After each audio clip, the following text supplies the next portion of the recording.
હવે આ તરફ સમાચારોમાં આગળ આપણે વાત કરીએ ડભોઈની તો ડભોઈના ધારાસભ્ય શૈલેષ મહેતાએ કૃષિ મંત્રી જીતુ વાઘાણીને એક પત્ર લખ્યું છે, જેમાં જણાવ્યું હતું કે ગુજરાત સરકારના કૃષિ અને ખેડૂત કલ્યાણ અને સહકાર વિભાગ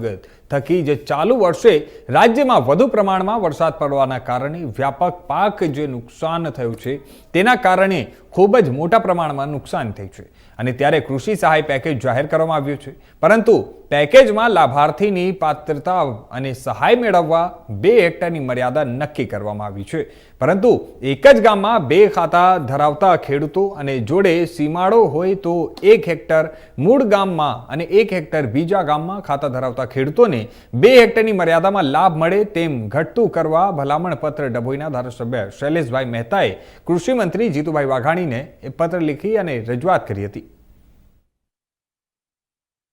કમોસમી વરસાદને કારણે વડોદરા જિલ્લાના ખેડૂતોને ખૂબ જ નુકસાન થયું હતું। આ બાબતમાં તમામ ધારાસભ્યોએ પત્ર લખ્યા હતા। અમને આનંદ છે કે મુખ્યમંત્રીએ 10,000 કરોડની સહાયનું પેકેજ જાહેર કર્યું, પરંતુ એમાં કેટલીક વિસંગતતા દેખાય છે કે 2 હેક્ટર જેટલી જમીનમાં સહાય આપવાની, પણ કોઈકની જમીન 1 હેક્ટર અલગ હોય, બીજા સીમાડામાં 1 હેક્ટર હોય તો એને 1 જ હેક્ટરનું મળે। ગામમાં જ અલગ અલગ ઠેકાણે 1 હેક્ટર હોય તો પણ એને 1 જ હેક્ટરનું મળે। તો આવા કિસ્સામાં 2 હેક્ટર જમીનનું પૂરેપૂરું વળતર ખેડૂતને મળે એ બાબતની રજૂઆત અને એ બાબતનો પત્ર અમે કૃષિ મંત્રીને લખ્યો છે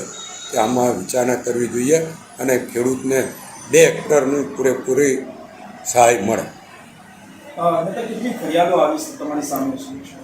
મારી પાસે ડભોઈ તાલુકાના ખેડૂતોની ફરિયાદ આવી, ખાસ કરીને અમારા એપીએમસીના સભ્યોએ પણ મને રજૂઆત કરી કે આ બાબતની ફરિયાદ આવે છે અને એપીએમસીના અમારા સભ્યોએ લેખિતમાં પણ મને રજૂઆત કરી હતી। એટલે એ પત્રના આધારે ને એ ફરિયાદોના આધારે મેં કૃષિ મંત્રીશ્રીને પત્ર લખ્યો છે। આ ડભોઈ તાલુકા પૂરતું નથી, સમગ્ર ગુજરાતમાં ખેડૂતોને આ પરિસ્થિતિમાં તકલીફ પડતી હશે એવું મારું માનવું છે, એટલે એમનું ધ્યાન દોરવું છે અને તમામ ખેડૂતોને 2 હેક્ટર સુધીની સહાય મળે